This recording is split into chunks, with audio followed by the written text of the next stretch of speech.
Of all the chapters of the Blood, the sons of the great angel Sanguinius, one stands out from all the others, and for all the wrong reasons. The chapter that gave into the Red Thirst and decided to go full vamp on the citizenry of the Imperium, earning them the title of renegades and the ire of the Inquisition and the High Lords of Terra. Today we're talking about my personal favorite chapter of Space Marines in Warhammer 40k, none other than the Knights of Blood. The chapter stayed loyal in their own minds, but took drastic measures to stave off the worst effects of their cursed bloodline. For the Knights of Blood, being a successor chapter, did not have access to the body and the blood of their Primarch as their big brothers the Blood Angels proper did. They had no connection to hold on to, even as they fell to the worst aspects of their nature. Renegade Space Marine chapters are often some of the most hunted and hated foes of the Imperium of Man, and it isn't hard to see why when we look at some of them. The Astral Claws, who would become the Red Corsairs of Huron Blackheart, are a perfect example of just what I mean by that. But unlike the Red Corsairs, the Knights of Blood would not fall to the Dark Gods, though they were tempted, but instead sell their lives to a man in order to allow the Flesh Terrors to fight another day. During the Battle of Baal, otherwise known as the Devastation of Baal, something unique in all the lore of Warhammer 40k occurred, and we got to see what happens to a chapter of the Blood when they've fully succumbed.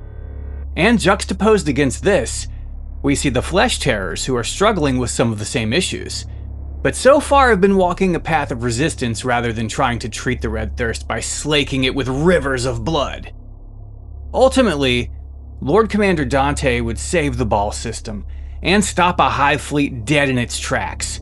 He would call all the chapters of the Blood to defend Baal, and nearly all would answer the call. But it cannot be understated that nobody wanted the Knights of Blood there, and knowing this, they swore only to fight alongside the Flesh Terrors.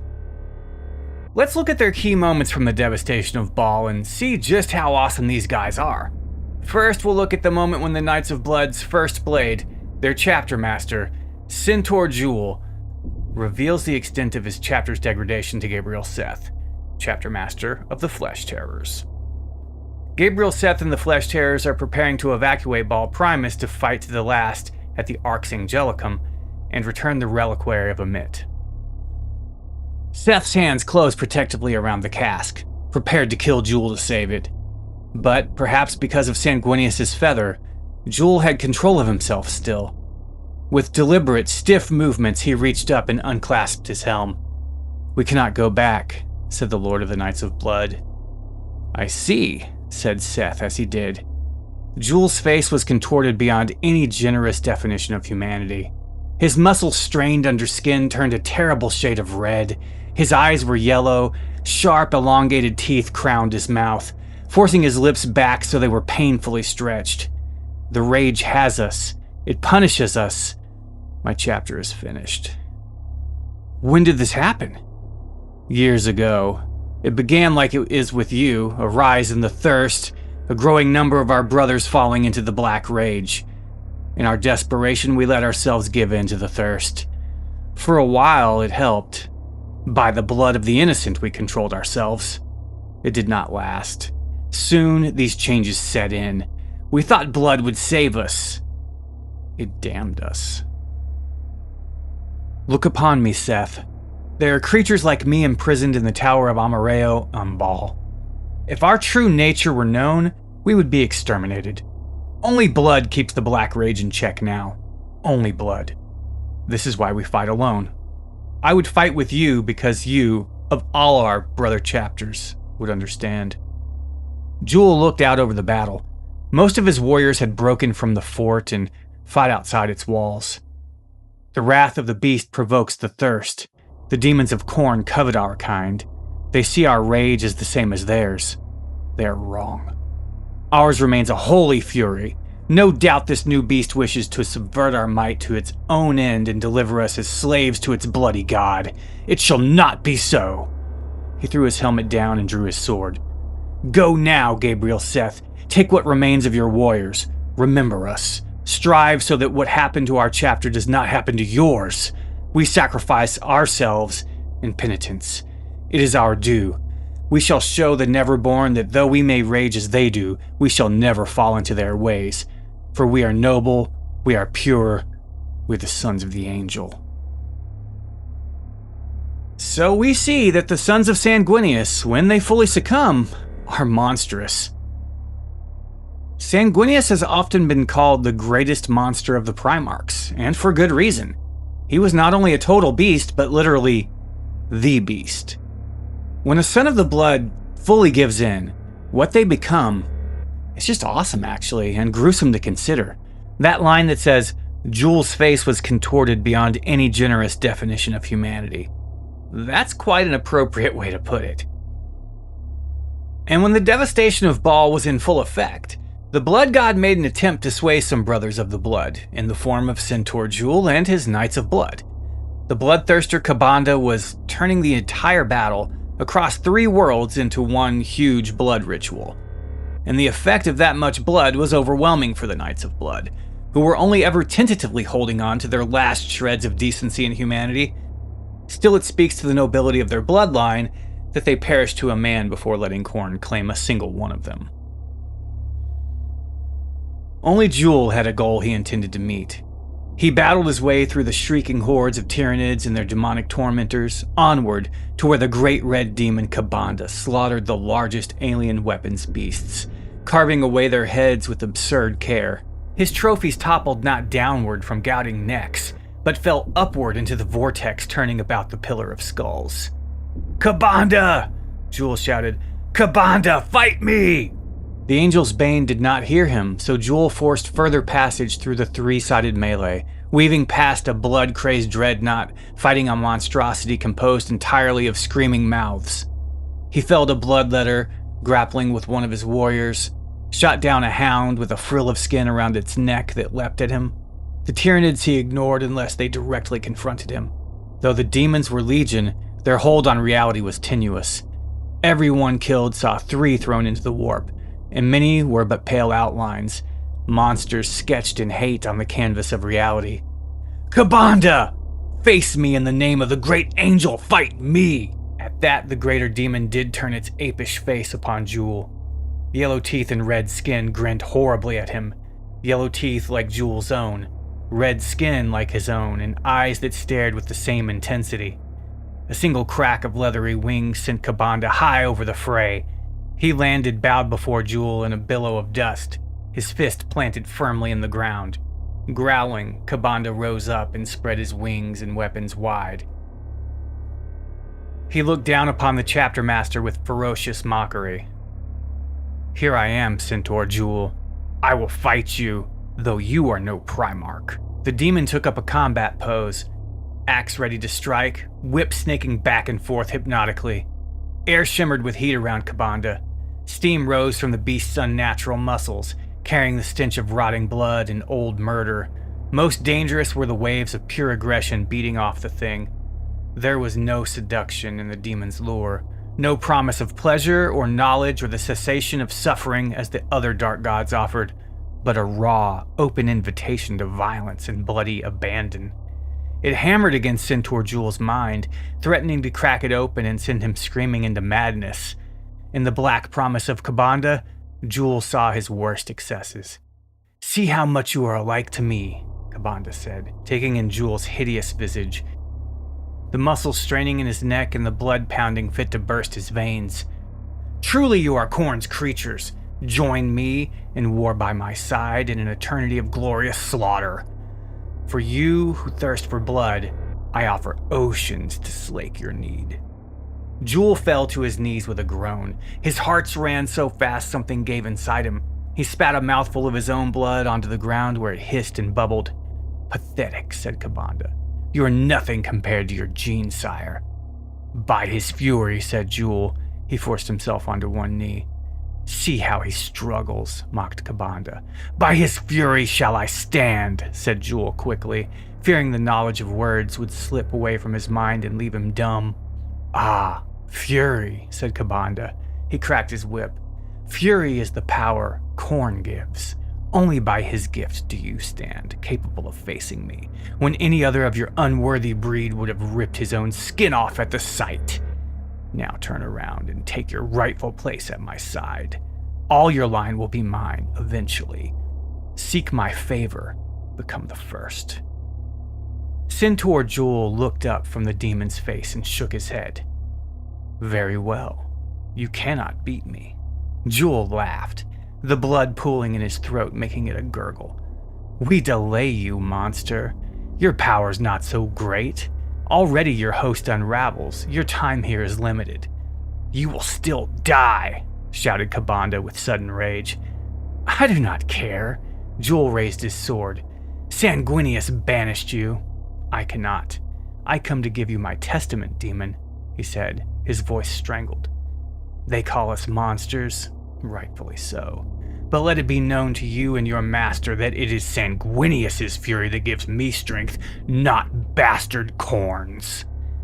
Sentor Jool roared his last and charged at the Angel's Bane. And that is why the Knights of Blood are my favorite chapter. No matter what they became, no matter how debased they truly were, they still clung to some weird notions of honor and loyalty, and the way they know they are beyond redemption is awesome. They're aware of what they're useful for, and just want to stay in their lane until the end comes for them. The only absolution they can truly achieve, and it is touching just where they place value and their own lives, well, that's not it. They're there to protect the body of the Primarch and the homeworld of the Ninth Legion and the parent chapter, as well as its moons. It's crazy how dialed in Sentor Jool actually is to the history of the Blood. He knows many of the deepest secrets of the bloodline, and has seen into the darkest depths of the abyss that is his genefather's absence. And in more than one way, Sentor Jool was able to make sure that Gabriel Seth and the Flesh Terrors survived. But not only that, they were able to use the Knights of Blood as an example of what was going to happen to them, inevitably, if they continued down the path of damnation they were on. So for context, this next scene is Gabriel Seth and Chapter Master Sentor Jool talking about the history of Baal, while they navigate its subterranean ruins, and they're accompanied by a young junker that serves as their guide, Cristian, who is just a regular, unaugmented human. Jool pointed at the corroded wall. The chronicles say that in this place the records of the people were held, engraved into the metal of the fallen stars after the war. They are gone now, but I have longed to look upon the place where they were once displayed, for I know the story they told by heart. Seth looked over the pitted metal. Fragments of text were visible, curves of letters wrapped around pock marks or extending from scales of oxidation. Streaks of fossilized fecal matter covered much of the rest. Whatever the words had said was lost to time. Cristian looked blankly up at the wall. He was illiterate and lacked the imagination to see anything in the marks, but Jool's words held him spellbound. "All the worlds in the Red Scar are subject to its humors," said Jool. "To dwell here at all, men must take their elixirs or live burrowed into the ground. That is true of all the planets within 100 light years of this place. All save Baal. The configuration of the three bodies here deflects the Scar's more terrible radiations. When men came here in the first great ships, they were as nomads struggling over the desert, and this system was an oasis to them. Baal Primus was gentle enough, but Baal Secundus was a rarer prize yet, an analog of old Earth, and rich in biological diversity." "And Baal?" asked Seth. "Baal was as Baal is," said Jool. "Baal is eternal. The moons were settled. Baal was not at first. For many millennia, the record said, the worlds were isolated. The Scar kept them alone. No xeno-civilization or human world was within the range of their ships. Together they developed a culture whose richness was hinted at in these records, before they were lost. Galael's chronicle suggests eventually the people of Baal were reunited with the rest of humanity, and a golden age beckoned. All this is written in the most perfunctory manner, barely sufficient for context. It is strange, I believe, how people take for granted the norms of their time, never thinking that they will change, and so they leave unrecorded the things that would facilitate understanding of their lives if only they were written down." Jules's helm moved, his eye lenses glowing in the dark as if he could read what had once been written on the wall. What is recorded in great detail is the manner of the fall. As war consumed the galaxy, the two moons were isolated again, but though their history was long, their memories were short, and the worlds could not recapture their earlier self-sufficiency. Famine ensued, and Baal Secundus demanded that they, as the more populous world, be granted the protection of the orbital facilities of Baal Primus, and that Baal Primus be evacuated. Baal Primus refused, citing their greater military strength and resources as reasons for their own moon to be protected. The original record was unclear how the war began, but the orbitals were among the first targets. Maybe they were deliberately destroyed. I prefer the theory that an attempt to steal them led to their scuttling and they fell from the sky, devastating Baal Primus. It is probably not true, but there is a certain amount of poetic hubris there. Ironically, Baalend and Baalflora were safe from the turmoil of the wider galaxy. The Red Scar protected them as it protected their degenerate descendants until the coming of the Great Angel. In the end, they destroyed each other. "This is only legend," said Seth, "and it is irrelevant." "Do you really think so?" said Jool. "In Galael's time, the writing was still readable. I tell you why it is relevant. The terrors of that time came as much from within as without, and this is something all we of Sanguinius' line can understand. We struggle against the monsters of our minds. You, Gabriel Seth, have triumphed. Warriors like you," Jool placed one hand on Seth's shoulder, the other on the back of the neck of Crisimse. "You are a lesson to us all in hope." "We are all damned," said Seth. "The Red Scar brings madness and death to all its worlds, but our fury is holy." He looked down at the Junker. "It is Sanguinius's, and all the more powerful." Jool removed his hand from Seth's pauldron and held Crisimse firmly. The youth moved uncomfortably but did not dare break free. "Not all of us have such fortitude as you, Gabriel Seth. In some of us, the curse is much stronger."